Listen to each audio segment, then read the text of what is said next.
The temperature had already dropped to 12 below zero when Martha Lingren heard the first Skeptics warning carry across her farmyard. That November morning in 1882, she was stacking the last of the firewood against the barn's eastern wall, her breath-forming white clouds in the still air, when Henrik Carlson rode up on his gray mare and told her the barometer at the trading post had fallen faster than he'd seen in 23 years. On the Dakota prairie, "You'll want to bring your stock inside," Henrik said, his weathered face serious beneath his fur cap. "This one's going to be a killer," Martha nodded, her gloved hands already reaching for the barn door. She was 34 years old, a widow of 2 years, who'd proved up her homestead claim 40 miles northwest of Yankton through sheer stubborn will and a willingness to learn from every mistake the prairie taught her. The barn behind her looked ordinary enough from the outside. A standard 30 by 40 feet structure built from cottonwood logs,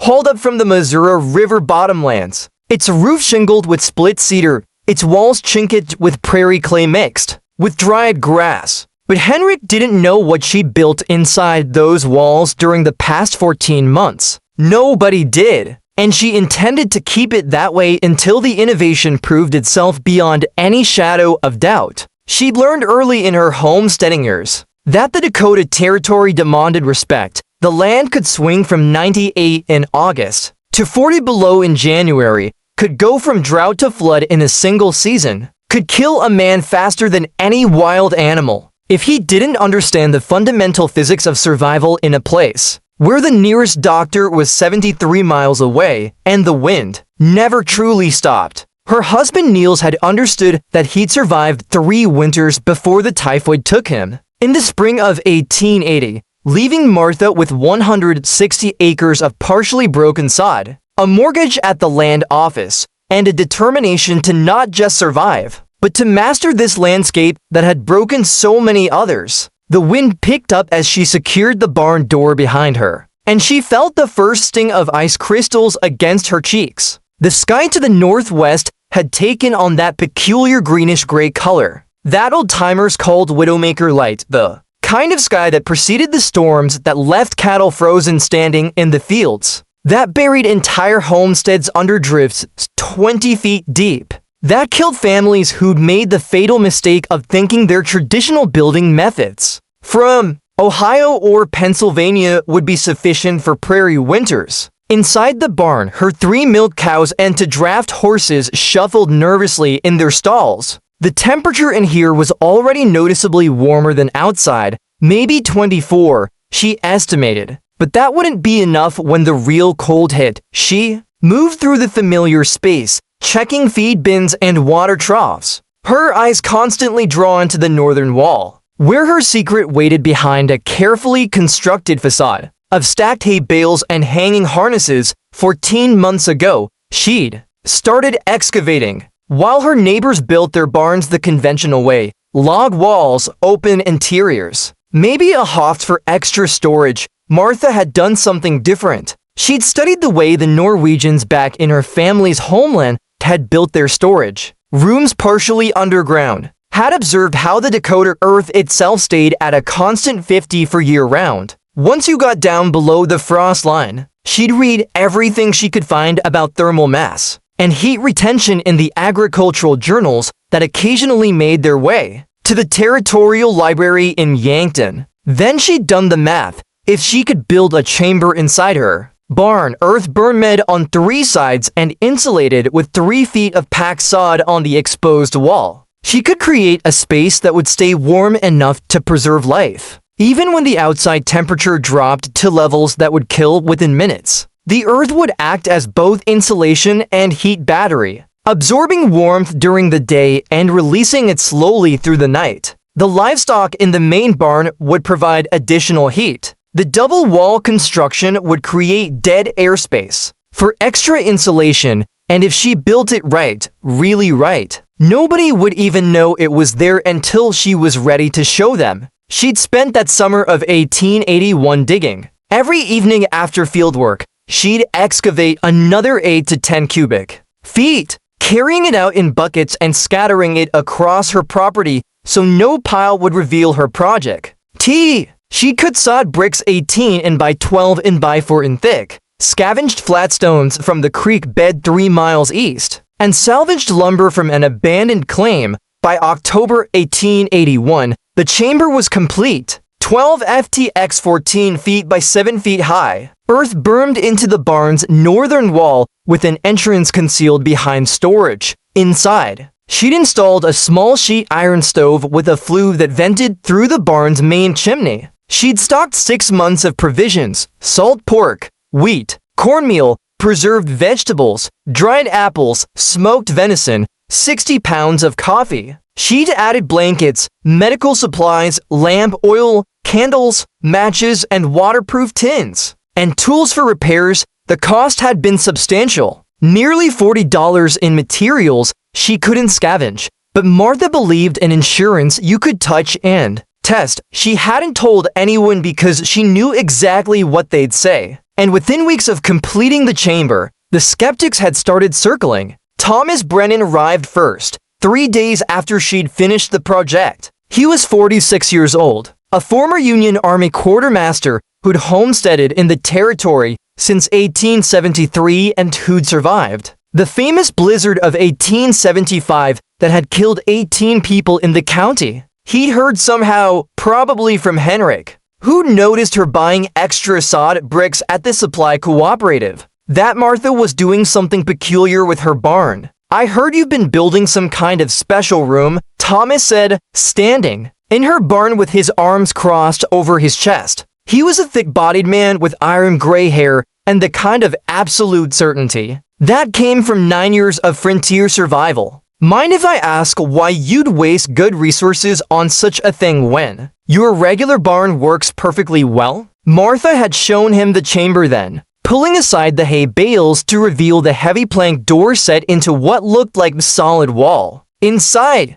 the temperature was already a steady 56 despite the outside air being in the low 40s. The earth walls radiated a faint warmth. The stove sat ready to light. The shelves held their provisions in neat rows. Thomas had studied it all with the careful eye of a man who'd quartermastered supplies for 3,000 soldiers. Then he'd shaken his head slowly like a doctor delivering a disappointing diagnosis. "Too complex," he'd said finally. "That's the problem with these fancy innovations. Too many things that can fail when you need them most. You know what saved me in the 75 blizzard? Standard barn, livestock for heat, and enough common sense to stay put until it passed. This Earth-Bermed business might work in Norway, but out here on the prairie, simpler is better. You've got moisture issues to worry about with all that. Packed soil, you've got ventilation problems. You've got the risk of collapse if the weight shifts wrong. And you're trusting your life to calculations instead of proven methods."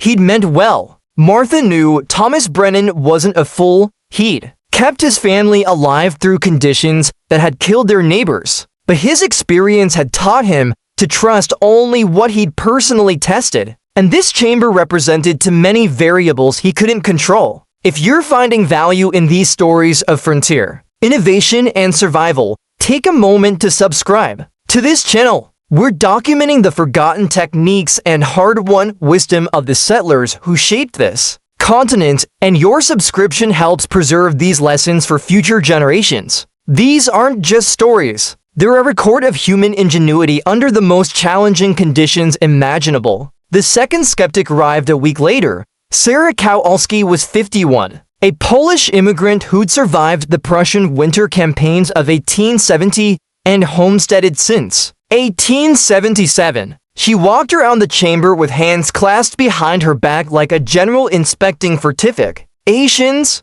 "I seen underground rooms in old country," Sarah said, "for storing vegetables, keeping things cool. But for living in winter, this is backwards. You want height for warm air to rise into windows for light to keep the spirits from falling. Put people underground in winter, they get sadness, sickness from damp air." She tested the stone floor with her boot heel. "And you put all supplies in one room like this. You make yourself target when food runs short. Better many small solutions than one big solution." She'd softened at the end, touching Martha's shoulder. "You are strong, smart, but sometimes smart. Thing is to do what works, not what's clever. The third skeptic had been the most unexpected. Lars Svensson was only 27, but he'd grown up in North Dakota territory. Born in a covered wagon in 1855, he worked as a ranch hand, but stopped by every few weeks to check on her when Martha showed him the chamber. Lars had been quiet for a long time, examining her mortared stone floor and braced sod walls. "It's well built," he'd said finally. "The craftsmanship is solid,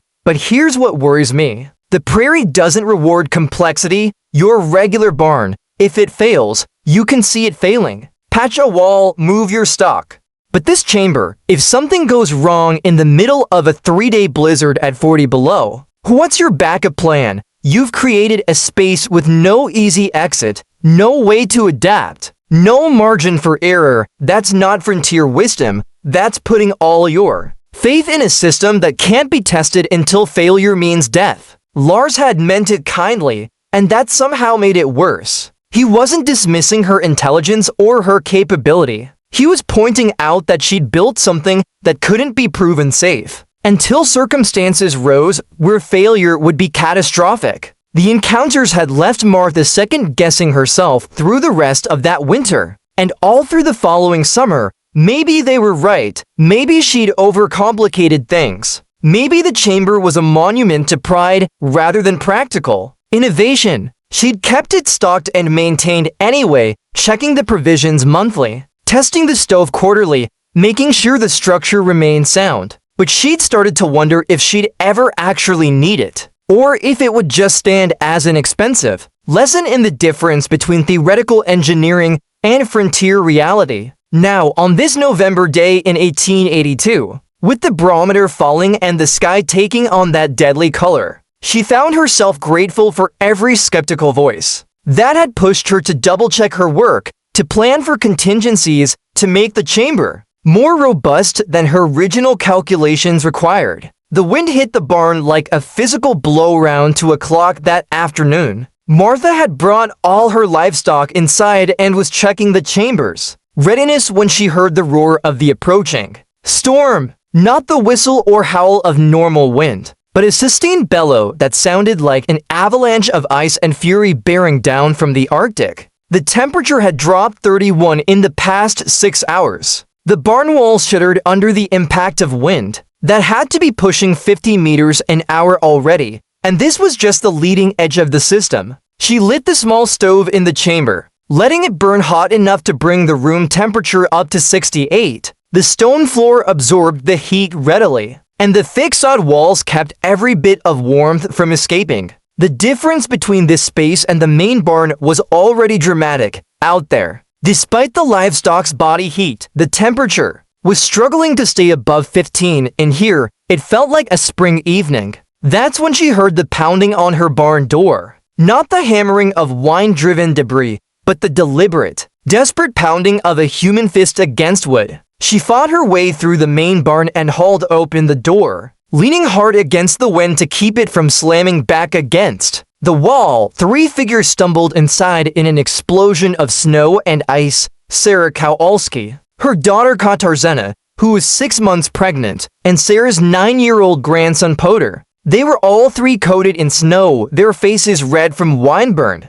their breath coming in ragged gasps. "Our house," Sarah shouted over the wind as Martha wrestled the door closed. The roof gave way under snow load. "We ran for your place, closest shelter." Thomas Brennan is bringing his family too. His chimney collapsed, filled the house with smoke. He sent his boy to warn others. "This storm, Martha, this is the killing kind." The temperature outside was now 23 below zero, and the sun hadn't even set yet. The wind was driving the cold through every crack and gap in the barn's construction. In the main space, even with 6 cows, 2 horses, and now 3 people, the temperature was dropping towards zero. Martha could see her breath forming dense white clouds. Katarzyna was shivering violently, her pregnant belly pressing against her thin wool coat. This was the moment. This was exactly the scenario she'd built the chamber for. And now she had to decide whether to trust 14 months of planning and construction against the combined skepticism of people who'd survived on the prairie longer than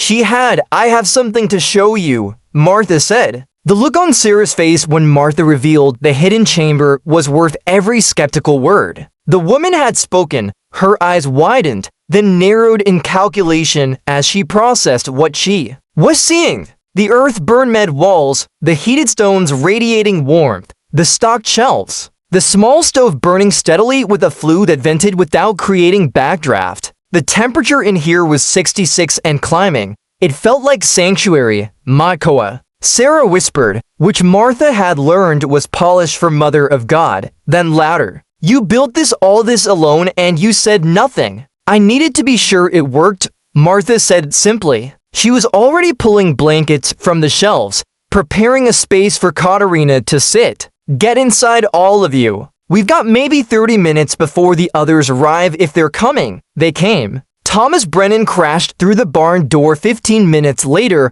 with his wife Ellen, their 3 children ages 7 to 14, and their grandmother who was 76 years old and suffering from the early stages of lung fever. Henrik Carlson arrived right behind them with his 2 teenage sons, all 3 of them frost-nipped on their faces and fingers from the mile. And a half journey from their homestead, Lars Svensson stumbled in last, having abandoned his horse 200 it out. When the animal refused to go farther in the blinding snow, he'd half-carried, half-dragged a family of Swedish immigrants, the Ericssons, who'd only arrived in the territory 3 months ago, who'd been caught on the road between Yankton and their new claim. When the storm hit, in total, 17 people crowded into Martha's barn. While outside, the temperature plunged to 37 below zero, and the wind reached sustained speeds of 63 meters an hour, according to Henrik's pocket anemometer. The barn's main space was a death trap.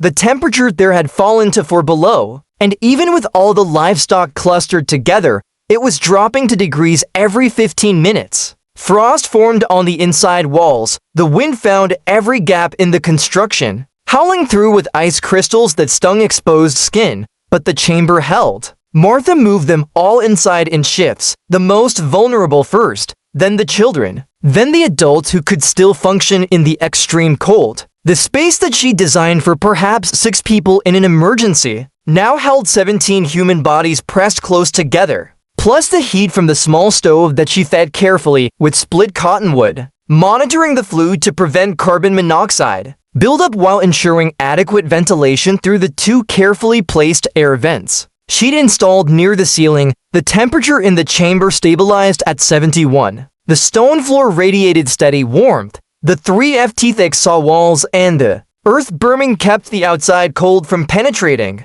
The double wall construction created dead airspace that insulated better than any conventional barn wall could, and the simple physics of thermal mass, those tons of prairie earth surrounding them on 3 sides, acted exactly as Martha had calculated, absorbing heat during the day and releasing it slowly through the night, moderating the temperature swings that would have killed them in any other structure. Thomas Brennan sat on the floor with his back against the warm sod wall, his grandmother's head in his lap as he tried to get warm broth into her. He looked at Martha with an expression that mixed chagrin and something close to reverence. I was wrong, he said flatly, about all of it. This chamber, it's not too complex. It's exactly as complex as it needs to be to work. Every element you added serves a purpose. The Earth-Bermed, the thermal mass, the ventilation system, the emergency provisions. You planned for scenarios I never even considered. I'm sorry I doubted you. Sarah Kowalski was less eloquent, but more emphatic. She grabbed Martha's hand and squeezed hard, her weathered face fierce with emotion. In old country, we say mazes. It means the stupid are always lucky. But you are not stupid, and this is not luck. This is wisdom. You understood something about this land that all of us missed. That the earth itself is the solution, not the problem. We build on top of the prairie, but you built with it. This saves our lives today. The blizzard raged for 43 hours outside. The temperature dropped as low as 40 to below zero. Snow accumulated in drifts that reached 17 feet high on the downwind side of the barn. The wind never fell below 40 miles per hour and peaked at an estimated 78 miles per hour around midnight on the second night. 3 cattle froze to death in the main barn despite being clustered together. They simply couldn't generate enough heat to overcome the cold pouring in through the walls. But inside the chamber, the temperature never fell below 67 and never rose above 74. The thermal mass of the surrounding earth regulated the heat perfectly. The small stove burned about 8 pounds of wood per day, less than a quarter of what would have been needed to heat the main barn. To survivable temperatures, the provisions Martha had stocked meant that all 17 people had adequate food and water. The medical supplies in her cabinet allowed Thomas to treat several cases of minor frostbite and helped Ellen bring down the grandmother's fever with willow bark tea and cool compresses. On the morning of the third day, the wind finally died. The temperature outside was still 19 below, but the sun emerged in a crystalline sky so blue it hurt to look at. Martha cracked open the chamber door, then worked with Lars and Henrik to dig through the snow that had drifted against the barn's entrance. When they finally broke through to the outside world, they found a landscape transformed. Drifts had completely buried Martha's chicken coop, had half-covered Henrik's wagon that he'd left in the yard, had created strange wind-sculpted formations that looked like frozen ocean waves. But they were alive, all 17 of them, including Thomas's grandmother, whose fever had broken on the second night, and Katarina, who would give birth to a healthy son 3 months later and name him Martin, the Polish equivalent of Martin after Martha, who'd saved his life before he was even born. The news of what had happened spread through the territory faster than the blizzard had. Within 2 months, Martha had received visits from 43 different homesteaders who wanted to see the chamber and learn how she'd built it. She walked them through the construction process, explaining the physics of thermal mass and Earth-Bermed in simple terms that anyone could understand. She showed them her calculations for ventilation rates and heat retention. She gave away copies of her rough sketches and measurements to anyone who asked. By the following year, 11 families in the county had built similar chambers, each adapted to their own circumstances and resources. Some built them freestanding rather than attached to barns. Some used limestone instead of sod for the walls. Some made them larger to accommodate extended families. But they all followed Martha's core principles: use the earth as insulation and thermal battery, create multiple redundancies in heating and ventilation, stop for worst-case scenarios, and build it strong enough to trust your life to. The innovation caught the attention of the Territorial Agricultural Extension Office, which sent Inspector James Whitworth in spring 1883. He was a trained engineer from Chicago who arrived with surveying equipment and skepticism toward folk engineering. After 3 days of measuring and testing, his official report concluded, Mrs. Lingren has independently developed a shelter system incorporating geothermal mass, passive solar heating, and stratified ventilation superior to conventional construction. In extreme cold, thermal performance exceeds standard structures by an estimated 340% in heat retention. Her use of local materials demonstrates that sophisticated environmental control doesn't require industrial manufacturing. The report made Martha briefly famous. The Dakota Territorial Gazette ran a feature story. She received letters from Montana to Minnesota from people who wanted to build their own shelters using her methods, but Martha remained characteristically modest. When a reporter from Yankton interviewed her in summer 1883, she deflected credit. I didn't invent earth construction. Norwegians have been building this way for centuries. The Pony and Mandan built earth lodges using these same principles. I just adapted their wisdom to solve a specific problem. The real innovation was being willing to learn from traditions outside my own culture, to trust that indigenous and immigrant knowledge might have solutions.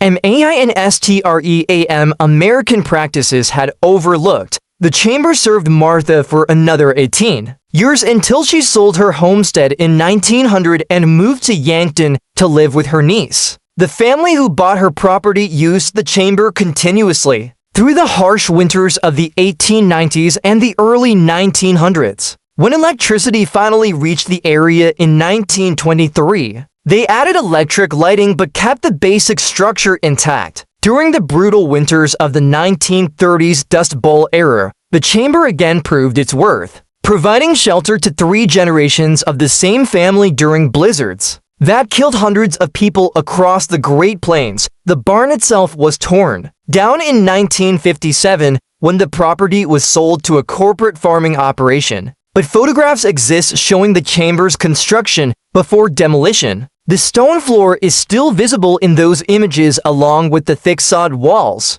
and the carefully engineered ventilation system. Engineering students from the state university documented the structure before it was destroyed, creating detailed drawings that are now housed in the State Historical Society's archives. Modern analysis of Martha's design shows she got the physics exactly right. The 3 feet of sod insulation provided an R value of approximately R45, better than most modern insulated walls. The thermal mass could store about 38,000 2 of heat energy per degree of temperature change. Her ventilation system moved air at the exact rate modern building codes recommend for such spaces. The cultural parallels extend across multiple traditions. Norwegian Stavr and Naust, Icelandic turf houses, pony earth lodges, and dugout homes of plain settlers all used similar principles. Thermal mass and berming to create comfortable spaces. In extreme climates, Martha synthesized these varied traditions into a single design adapted to her specific needs, learning from Norwegian immigrants, indigenous building traditions, engineering journals, and her own observations. But beyond the technical achievement, Martha's chamber represents something deeper about human resilience and the courage required to trust your own calculations. Against popular consensus, she built the shelter while every experienced voice around her was telling her it was unnecessary, overcomplicated, or outright dangerous. She spent 14 months of hard physical labor and $40 she could barely afford on a project that might never be needed. She endured the skepticism of people she respected, people who had legitimate survival experience on the frontier, people who were trying to protect her from what they saw as a dangerous waste of resources, and yet she kept building, not because she was arrogant or reckless, but because she'd done the math, studied the precedents, and understood something about the relationship between Earth and climate that her neighbors had missed. She believed in verification through testing, but she also believed that some innovations required a leap of faith based on solid reasoning, even when you couldn't prove them safe. Until the moment of crisis, that willingness to trust careful analysis over popular wisdom, to invest in prevention rather than waiting for disaster, to build redundancy into essential systems. Those principles remain as relevant today as they were on the Dakota frontier in 1882. We still face the same fundamental challenge: how to survive in environments that are hostile to human life without industrial support systems. We still have to balance the wisdom of traditional methods against the potential of new approaches. We still have to decide when to trust our calculations and when to defer to experience. Martha Lingren made the decision in favor of innovation backed by rigorous thinking, and it saved 17 lives during 43 hours when the prairie showed its most deadly face. The Earth-Bermed chamber she built stands as a testament not just to one woman's engineering skill, but to the power of cross-cultural learning, careful observation, and the courage to build something you hope you'll never need. The story of that hidden shelter inside the barn teaches us that the best innovations often come from those who are willing to learn from multiple traditions, who can see past the limitations of conventional wisdom without disrespecting it, who understand that survival sometimes requires building systems that seem excessive. Until the moment they become essential, Martha didn't know when or if her chamber would be tested. She just knew that if it ever was tested, she wanted it to work perfectly. And when the blizzard came, when the temperature dropped to 40 to below and the wind hit 78 meters an hour, when 17 lives depended on 14 months of solitary labor and $40 of materials, it did exactly what she'd built it to do. If these stories of frontier wisdom and hard-won survival knowledge resonate with you, I encourage you to subscribe to this channel. We're preserving the techniques and insights that shaped a continent, documenting the innovations that saved lives when there was no room for error, and keeping alive the memory of people like Martha Lingren who trusted their minds and their hands to solve problems that would have killed lesser spirits. Your subscription helps ensure these lessons aren't forgotten in the rush of modern life. Hit that subscribe button and join others who believe this knowledge matters. The prairie is still there, of course. You can drive through Dakota territory, now split into North and South Dakota, and see the landscape Martha knew. The wind still blows with that same relentless force. The winters still bring temperatures that can kill in minutes. But the homesteads are mostly gone now, replaced by industrial agriculture in small towns connected by paved roads. The barns that once dotted every quarter section have collapsed into piles of weathered wood or been torn down for salvage. But the knowledge remains in the archives and historical societies, in the memories of old families who still tell stories about grandparents who survived the blizzards of the 1880s and 1890s, and the engineering studies of earth-sheltered buildings that trace their principles back to innovations like Martha's. The chamber itself may be gone, demolished in 1957 when progress demanded efficient land use over historical preservation. But the idea endures. The understanding that the earth beneath our feet is not just a foundation to build upon, but a resource to build with. A thermal battery that can mean the difference between life and death when the temperature drops, and the wind howls and there's nowhere to run except into the shelter you had the foresight to build. Martha Lingren died in 1918 at age 70.